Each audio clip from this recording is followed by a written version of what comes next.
Olentzero eta Mari Domingi.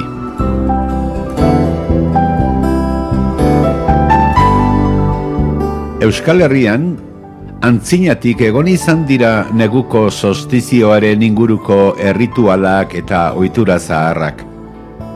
Egu berri egunaren inguruan izaten da urteko egunik laburrena eta gaurik luzeena.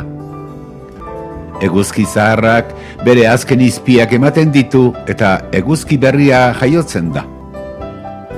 Egu berri hitzak hori esan nahi du, egun berri.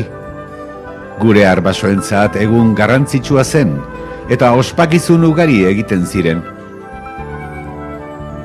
Mari Domingi eta Olentzero dira eguzki berriari ongi etorria emateko etortzen zaizkigun pertsonaia mitologikoak. Olentzero mendian bizi da txabola batean eta ikazkina da. Gizon ona, atsegina eta maitegarria da. Jatea eta edatea asko gustatzen zaio. Tripontzia da bera. Gabon egunean etxekoak oheratu eta gero tximiniatik sartzen da gabon suarekin epeltzera. Eta horregatik egun horretan garbi egon behar du tximiniak. Mari Domingi ere mendian bizi da beste txabola batean. Artzaina da eta gazta bikainak egiten ditu. Txabola ondoan sagaztia du eta sagarrerreak jatea asko gustatzen zaio. Basoa ongi ezagutzen du eta badaki sendabelar desberdinak nola erabili jendea sendatzeko.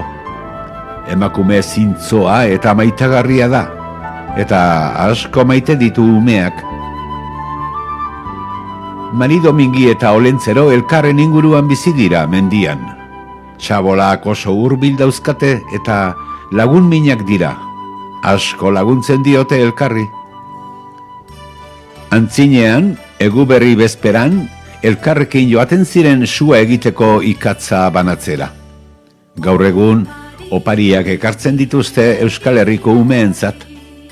Zakuak jostailuz beteta jaisten dira menditik gabon gauean etxez etxe poza eta zoriontasuna banatzen duten bitartean.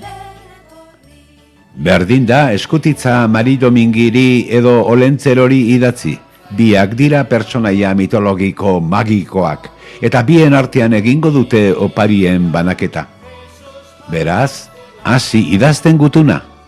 Mari Domingi eta Olentzero saiatuko dira zuen ilusioak betetzen.